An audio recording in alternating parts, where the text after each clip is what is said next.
Greetings and welcome to another edition of Science Sunday here in our capital city at the Connecticut Science Center and joined by Aoife Ryle. Good morning. Good morning. So today we're talking about the Leiden frost effect. The Leiden frost effect. Yeah. All right. No, that sounds like something that's going to take, like a whole college course to understand, but it's actually something you've probably seen in your home. Okay.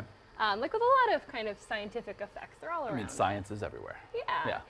So you might have actually seen the Leiden frost effect in your kitchen is probably the most likely place. And it happens when you have a really, really hot surface and a colder liquid hits it. And so there has to be a big enough difference between those temperatures. It has to be bigger than the liquid's boiling point. Okay. And we see something kind of cool happening. So this is where you might have seen it if you have a really hot pan. So we have a pan on sear here on our induction cooker. Okay. And you have some water there. And I'm actually going to ask you to just kind of like drip some water into the pan. Okay. We can turn this up a little bit just so people can camera. see it. So you notice what's happening to that water? Kind of bouncing, dancing? Yeah. Dancing droplets of water? Yeah, it's like beating up and kind of bouncing around. So this is something you might have seen if you, I know I do if I like leave the pan a little bit too long. Yeah. It gets hot, right? So here, I'll unplug that now. So what's going on is there's such a big temperature difference that a vapor layer is forming around those water droplets. And it's actually stopping that water from boiling off. Very cool. And so it kind of creates those bouncing little spheres of water there. Okay.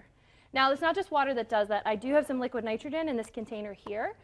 Liquid nitrogen is negative 320 degrees Fahrenheit. So this table is actually a big enough temperature difference to see the same effect. Because you mentioned earlier, that is what is key in this effect. Yes. Is that difference in temperature. Exactly. All right. So obviously with liquid nitrogen, I'm going to use a ladle. I'm not going to use my step over hands. Yeah, we're going to give it some space. But I'm just going to put a little bit on the table here.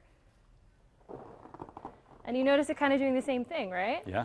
It's kind of beating up and moving around because we're creating that vapor layer around those little balls of liquid nitrogen. Very nice. So, Leiden frost. All right, So it's kind of a spooky feel to it. Yeah, super spooky, right? Yeah, right. So a nice segue, of course, to what's happening next week, and specifically Saturday here at the Connecticut Science Center. So we do this every year. It's our spooktacular weekend. So we'll have tons of activities around the Science Center. Kids in costume actually get in for free as well. Super fun.